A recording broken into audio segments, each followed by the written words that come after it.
the brilliant trick that will change the way you cook pasta. Melt the butter in the saucepan, add flour and milk. Season with nutmeg, salt, and black pepper. Cut the cheese into pieces and put it in the saucepan.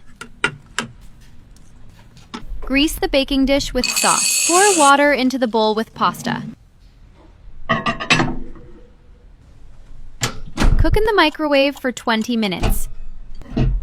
Place a layer of pasta in the dish. Spread with sauce. Finely chop the red onion. Fry the onion with minced meat. Season to taste.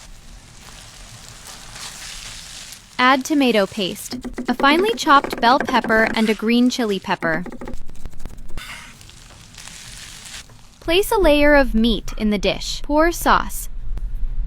Add a layer of boiled pasta and sauce. Bake for 20 minutes. Sprinkle with grated mozzarella.